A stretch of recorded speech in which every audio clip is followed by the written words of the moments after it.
بھی ہو، جمادات ہو، نباتات ہو، حیوانات ہو، ملائکہ ہو، جنات ہو، انسان ہو، سب کو اس کے اندر جمع کر دیا۔ مطلب یہ کہ پوری کائنات اناس اربع سے بنی ہے، لہذا اناس اربع کے شرط سے پانی ہے تو پانی کی شرط سے، ظاہر پانی کا شرط یہ ہے کہ پانی کا سیلاب تو یعنی زور سے زیادہ آ جاتی ہے تو انسان بہہ جاتے ہیں، لاکھوں انسان بہہ جاتے ہیں۔ صبح شام آج آپ خبریں دیکھتے ہیں، ہزاروں سینکڑوں لاکھوں انسان پانی کے غلبے کی وجہ سے بہہ گئے، برباد ہو گئے۔ تو وہ اس پانی کا شر ہے کہ پانی سیلاب و طغیان بن کے برباد کر دیتا ہے۔ اس آگ ہے، آگ کا شر ہے، آگ کے تودے، آگ غالب ہو جائے جنگل کے جنگل جلا دے گی، انسانوں کا ہڑپ کر جائے گی، آگ کا شر ہے۔ تو یہ اناس اربع، اسی مٹی کا شر ہے، مٹی کا تودے جو طوفان اور آندیاں یہ مٹی بن کے آتی ہیں، پہاڑ کے پہاڑ یہ سب کے سب جو ہے وہ یہ مٹی کا شر ہے۔ زلزلے آئے، پہاڑ گرے، لوگ دب کے ختم ہو گئے، تو یہ مٹی کا شر ہے۔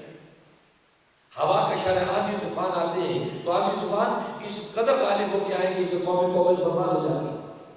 اس لیے فرمایا کہ یہ چار چونکہ سورس ہیں کسی چیز کے شر کے، ہلاکت بربادی کے، تو اللہ تبارک و تعالیٰ ان چاروں کی پناہ کا حکم فرمایا، ان کے شر سے پناہ مانگو، ان کے شر سے پناہ مانگو۔ اور شر اس لیے ذکر فرمایا معلوم ہے کہ ان کے اندر خیر بھی ہے۔ کسی چیز کے شر کو ذکر کرنے کا مطلب اس کے اندر خیر بھی موجود ہے۔ جب یہ کہا کہ آگ، پانی، ہوا، مٹی کے شر سے پناہ مانگتا ہوں، معلوم ہے ان میں خیر بھی ہے۔ خیر کا مطلب یہ ہے کہ جس طرح آگ کے اندر اگر تکبر ہے، اس کے تکبر کو اگر خیر میں بدل دیا جائے تو تکبر تواضع میں تبدیل ہو جائے گا۔ تکبر تواضع میں تبدیل ہو جاتا ہے۔ جب تکبر تواضع میں تبدیل ہو گیا تو یہ جسم کی آگ یہ اس کے لیے نافع بن گئی۔ یہ آگ اب جلا نہیں رہی، یہ آگ کھانا پکا رہی ہے، یہ آگ آپ کا پانی گرم کر رہی ہے، یہ آگ آپ کی خادم بنی ہوئی ہے۔ تو دیکھو، تو تکبر کے مقابلے میں تواضع انسان کے اندر پیدا ہو جاتی ہے۔ اور کب؟ وہ جب اللہ تبارک و تعالیٰ کی پناہ میں اپنے آپ کو دے دیتا ہے تو اللہ تبارک و تعالیٰ اس کے تکبر کو تواضع سے بدل دیتا ہے، اور پانی کا جو حرص ہے اس حرص کو قناعت سے بدل دیتا ہے۔ وہ قانع ہو جاتا ہے، جو اللہ نے عطا کیا اس پر قناعت کرتا ہے، اس پر جو سیٹسفائی ہو جاتا ہے کہ اللہ تیرا شکر ہے، میں لاکھوں سے اچھا ہوں، بس میں 2 وقت کی روٹی کھا کے تیرا شکر ہے۔ قناعت، تو قناعت کی نعمت مل جاتی ہے۔ اور مٹی کا بخل، یہ بخل جو سخاوت میں بدل جاتا ہے کہ جب اللہ کی پناہ میں انسان آتا ہے، اللہ تبارک و تعالیٰ اس کے بخل کو سخاوت میں بدل دیتے ہیں، تو سخا کی خوب اس کے اندر پیدا ہو جاتی ہے۔ اور ہوا کے اندر طلب شہرت، تو اللہ کی پناہ میں جب آتا ہے تو طلب شہرت اخلاق میں بدل جاتا ہے کہ ایک ہاتھ سے صدقہ دیتا ہے دوسرے ہاتھ کو خبر نہیں ہوتی۔ یہ شہرت، ریاکاری کا عنصر اس میں ختم ہو کر اس کے اندر اخلاق پیدا ہو جاتا ہے۔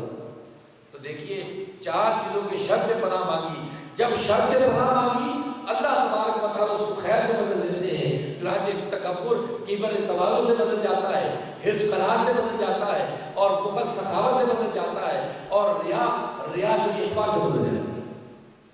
لیکن شرط یہ ہے کہ تو اللہ کی پناہ میں اپنے آپ اللہ کے سپرد کر دے۔ جب اللہ کے سپرد کر دے گا، جیسے کہ مردہ بدن سے زندہ، ایک چھوٹا معصوم بچہ اپنے آپ کو ماں کے حوالے کر دیتا ہے تو ماں اس کو نہلاتی ہے، صابن لگا کے رگڑ کے میل اس کو اتار کے اس کو نہلا کے شفاف کر دیتی ہے، پھر سرما لگا دیتی ہے، اس کو اچھے سے کپڑے پہنا دیتی ہے۔ بالکل اسی طریقے سے اللہ تبارک و تعالیٰ اس بندے کو جو اپنے آپ اللہ کے سپرد کر دیتا ہے، اللہ تبارک و تعالیٰ اس کو بھی مزکہ مصفہ پاکیزہ کر کے شفاف کر دیتا ہے، اس کے سارے روحانی امراض ختم ہو جاتے ہیں۔ اس لیے یہاں پر شر کو 4 مرتبہ ذکر کرنا۔ اور عجیب بات یہ ہے کہ جیسے کہ میں نے بتایا کہ 4 سورس ہیں، یعنی ہر ایک آیت میں ایک سورس کا اشارہ کیا، اور میں قل اعوذ برب الفلق من شر ما خلق، کہ مخلوق کے شر سے پناہ مانگتے ہیں، ومن شر غاسق اذا وقب، اور اندھیرے کے شر سے پناہ مانگتے ہیں جب وہ چھا جائے، ومن شر النفاثات فی العقد، اور گروہ کے اندر پھونکے مارنے والیوں کے شر سے پناہ مانگتے ہیں جو گروہ میں پھونکے مارتی ہیں، ومن شر حاسد اذا حسد، اور حاسد کے شر سے پناہ مانگتے ہیں۔ اب یہاں پہ یہ جو فرمایا من شر ما خلق، مخلوق کے شر سے، تو یہ اجتماعی طور پر ساری مخلوق کو ذکر کر دی۔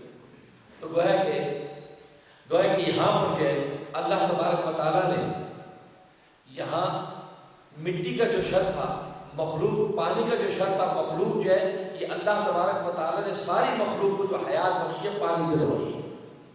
اس نے قرآن کریم فرمایا کہ ہم نے ہر چیز کو وجعلنا من الماء كل شيء حي، ہم نے ہر چیز کو پانی سے حیات بخشی ہے، ہم نے ہر چیز کو پانی سے زندہ کیا ہے۔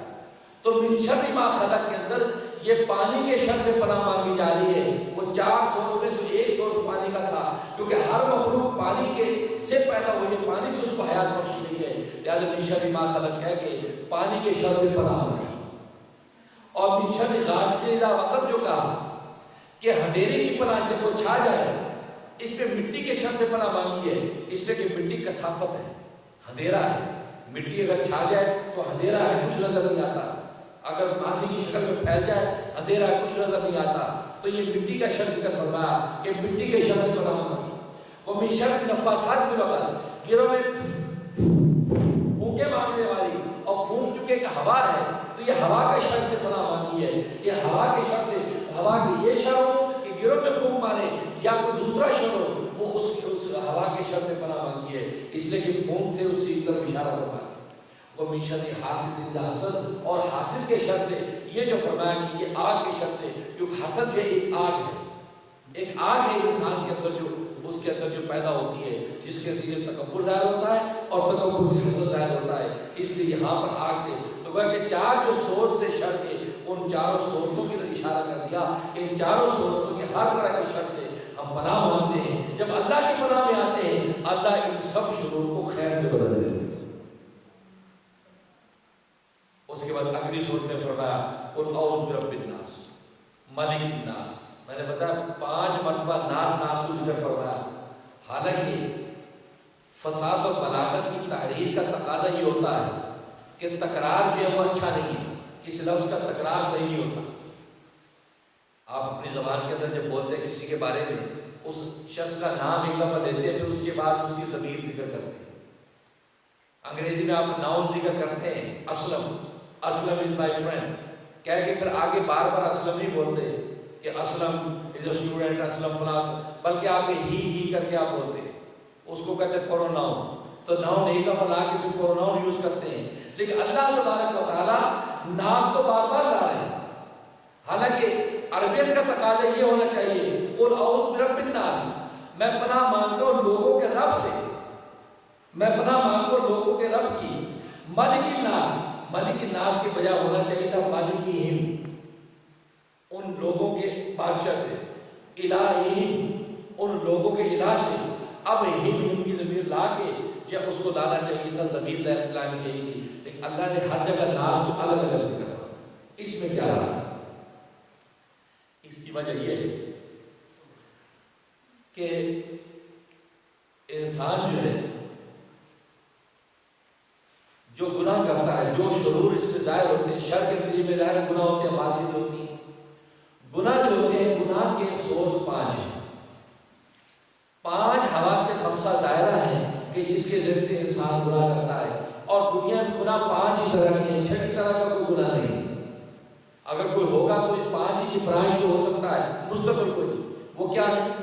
آنکھیں دی ہیں، قوت باصرہ، دیکھنے کی قوت دی، قوت سامنے سننے کی قوت دی، قوت شامہ سننے کی قوت دی، قوت ذائقہ چکھنے کی قوت دی، قوت لامزہ چھوڑنے کی قوت، ان کو حواس 5 ظاہرہ کہتے ہیں۔ انسان جب گناہ کرتا ہے، ان 5 چیزوں کی تسکین کے لیے گناہ کرتا ہے، کبھی آنکھوں کا گناہ آنکھ کی تسکین کے لیے کرتا ہے، کبھی کان کا گناہ کان کی تسکین کے لیے کرتا ہے، کبھی زبان کا گناہ زبان کی تسکین کے لیے کرتا ہے، کبھی ہاتھ پیر کا گناہ ہاتھ پیر کی تسکین کے لیے کرتا ہے، کبھی ناک کا گناہ ناک کی اس سونگنے خوشبو اور مہک کی سونگتا ہے انسان اس کے۔ تو اس 5 کے علاوہ گناہ کا کوئی تصور نہیں ہے، 5 طرح کے گناہ۔ جب 5 طرح کے گناہ ہیں تو ناس کو 5 دفعہ ذکر کر کے اور 5 گناہوں کی طرف اشارہ کر دیا کہ انسانوں سے گناہ 5 طرح کے ظاہر ہوں گے، اور 5 طرح سے گناہوں سے بچنے کا ایک ہی طریقہ ہے، اور وہ یہ ہے کہ ان انسانوں کے اور ان کیفیات اور حواس کے پیدا کرنے والے کی پناہ میں اپنے آپ کو دے دو، وہ خود بخود تمہیں گناہوں سے بچائے۔ اس لیے ناس کو 5 مرتبہ ذکر کرو، اور یہ وجہ ہے کہ نمازیں بھی 5 ہیں، 5 نمازیں بھی اس لیے فرض کی گئی ہیں۔ اس میں حکمت مسلک یہ ہے کہ نماز اصل میں گناہوں کو معاف کرواتی ہے، چنانچہ حدیث میں آتا ہے، صحیح حدیث میں، کہ نبی کریم صلی اللہ علیہ وسلم نے صحابہ سے پوچھا کہ اگر کسی کے گھر کے سامنے نہر بہتی ہو اور 5 ٹائم وہ اس کے اندر غسل کرتا ہو، غوطہ لگاتا ہو، نہاتا ہو، اس کے جسم میں میل باقی رہے گا؟ تو صحابہ کرام رضوان اللہ علیہ اجمعین نے فرمایا کہ نہیں، اس کے جسم میں کوئی میل نہیں رہے گا، وہ شفاف ہو جائے گا، صاف ستھرا۔ فرمایا بالکل اسی طریقے سے جو 5 ٹائم اللہ تبارک و تعالیٰ کی نماز ادا کرتا ہے، اللہ اس کی روح کو بھی گناہوں سے بالکل پاک کر دیتے ہیں۔ تو معلوم ہے کہ نماز گناہوں کو معاف کرتی ہے، پاک کرتی ہے، اور گناہ 5 طرح کے انسان کرتا ہے دن بھر میں۔ دن رات میں 5 طرح کے گناہ کرتا ہے۔ جب ایک نماز پڑھتا ہے تو ایک طرح کے گناہ اللہ معاف کر دیتے ہیں، دوسری نماز پڑھتا ہے دوسری طرح کے گناہ معاف کر دیتے ہیں، تیسری نماز پڑھتا ہے تیسری طرح کے گناہ معاف ہو جاتے ہیں، چوتھی نماز پڑھتا ہے چوتھی طرح کے گناہ معاف ہو جاتے ہیں، 5ویں نماز پڑھتا ہے 5 طرح کے گناہ معاف ہو جاتے ہیں۔ 5 نمازیں 5 طرح کے گناہ اس کے معاف ہو گئے۔ اب بالکل پاکیزہ روح کے ساتھ جب سوتا ہے تو اللہ تبارک و تعالیٰ کے پڑوس میں پاکیزہ روح کے ساتھ رات گزارتا ہے، اور صبح اٹھتا ہے یہ کہہ کے اٹھتا ہے الحمدللہ الذی احیانا بعد ما اماتنا، تمام تعریفیں اس اللہ کے لیے جس نے مجھے مارنے کے بعد دوبارہ زندہ کر دیا، وَإِلَيْهِ النُّشُورُ، اور اسی کی طرف سب کو لوٹ کر۔ اور جب سوتا ہے تو کہتا ہے اللہم بسمک اموت واحیا، اے اللہ میں تیرے نام سے سوتا ہوں، تیرے نام سے یعنی مرتا ہوں، اور تیرے نام سے میں زندہ ہوں۔ تو دیکھو اب یہ 5، اور لیکن اگر 5 نمازیں مکمل نہیں کی تو میں 4 پڑھ لی تو معلوم ہے ایک طرح کا جو گناہ بھی باقی ہے، ہو سکتا ہے آنکھوں کا گناہ بھی باقی ہو، کانوں کا گناہ باقی ہو، یہاں تک کہ وضو جب کرتا ہے نماز کا، نماز کے وضو کے وقت سے اللہ تعالیٰ گناہوں کو دھونے لگتے ہیں۔ اسے ترمذی کی حدیث ہے جب وضو کرتا ہے انسان تو وضو کرنے کے دوران اللہ تعالیٰ اس وضو کے پانی میں اس کے گناہوں کو جھاڑتے ہیں، گناہ اس کی کلی کرتا ہے، منہ کا گناہ کیا، منہ پہ پاکتا ہے آنکھوں کا، ناک کا، اور یہ کان کا مسح کرتا ہے، کان کا گناہ، ناک صاف کرتا ہے، ناک کا گناہ، اور منہ پہ دھوتا ہے، آنکھوں کا گناہ، اور اسی طریقے سے باقی بدن، سارے بدن کے گناہ، باقی حواس کے گناہ سارے صاف ہوتے ہیں اس وضو کے ذریعے۔ اور جب نماز پڑھتا ہے تو سبحان اللہ، تو نماز ہے ہی گناہوں کو معاف کرنے کا ذریعہ۔ اس لیے 5 نمازیں فرض کی گئی ہیں، اس لیے علماء نے لکھا یہ حکمت ہے کہ 5 نمازیں فرض کی گئی کہ گناہ 5 طرح کے ہیں، لہذا ان 5 نمازوں سے 5 طرح کے گناہ معاف ہو جاتے ہیں۔ اور ظاہر ہے کہ جب انسان پاک صاف ہو جاتا ہے اس کے بعد انسان اچھے کپڑے پہنتا ہے، پھر خوشبو لگاتا ہے۔ اب اگر کسی نے تہجد کی نماز پڑھی تو 6ٹھی نماز پڑھ لی، پاک صاف ہو چکا ہے، اب اللہ تبارک و تعالیٰ جیسے کہ حدیث میں آتا ہے اللہ تبارک و تعالیٰ تہجد پڑھنے والے کے چہرے کو روشن کر دیتا ہے، کیونکہ میل اتر گیا ہے۔ جب میل اتر گیا، میک اپ میل اترنے کے بعد ہوتا ہے، پہلے منہ دھو لیا اب میک اپ ہوگا، اب اللہ تبارک و تعالیٰ اس کو جو ہے چہرے کا نور عطا فرما دیتے ہیں، اب عبادت کی مہک اس کو ملتی ہے، پیشاب پڑتا ہے، چاش پڑتا ہے، ابا بھی پڑتا ہے، نوافل پھر روزے رکھتا ہے، اللہ تبارک و تعالیٰ اس کی مہک میں اضافہ کرتے چلے جاتے ہیں، مہک میں اضافہ کرتے چلے جاتے ہیں اور اپنا خاص قرب دیتے چلے جاتے ہیں۔ جو صحیح بخاری کی حدیث ہے کہ بندہ نوافل کے ذریعے سے میرے قریب ہونے لگتا ہے، اتنا قریب ہو جاتا ہے، اتنا قریب ہو جاتا ہے کہ میں اس کی آنکھ بن جاتا ہوں جس سے وہ دیکھتا ہے، میں اس کے کان بن جاتا ہوں جس سے وہ سنتا ہے، میں اس کا ہاتھ بن جاتا ہوں جس سے وہ پکڑتا ہے۔ تو گویا کہ اللہ کا اتنا قرب ہو جاتا ہے کہ اب اس کا ہاتھ اللہ کے منشا اور مرضی کے مطابق ہوتا ہے، اس کی آنکھ اللہ کے منشا اور مرضی کے مطابق ہوتی ہے، اس کی زبان اللہ کے منشا اور مرضی کے مطابق ہلتی ہے۔ یہ ایسے اختیار ہو جاتا ہے کہ اللہ تبارک و تعالیٰ کے منشا کے اس سائے کے نیچے چلتا ہے، مشیت اور خدائی کے مقام اس کو مل جاتا ہے۔ اس لیے ہم تو ناس 5 مرتبہ ذکر فرمایا کہ انسانوں سے 5 طرح کے گناہ ظاہر ہوتے ہیں، اس لیے تو اور پھر ایک اور یہ ہے کہ 5 مرتبہ ذکر کرنے میں 5 کیفیت ذکر فرمائی اور ہر کیفیت کو اس کے مناسبت سے ذکر فرمایا۔ دیکھو سب سے پہلے انسان پر پہلے بچپن آتا ہے، بچپن کے بعد جوانی آتی ہے، جوانی کے بعد بڑھاپا آتا ہے، اور اس جوانی کے بعد اس کے اندر عبادت آتی ہے یا پھر اس کو فجور آتا ہے۔ یہ 5 حال ٹوٹل، بچپن، جوانی، بڑھاپا، پھر ان جوانی اور بڑھاپے میں یا نیکی یا بدی۔ تو اللہ نے یہ 5 کیفیات کو ذکر فرمایا، اس نے جو کہا قل اعوذ برب الناس،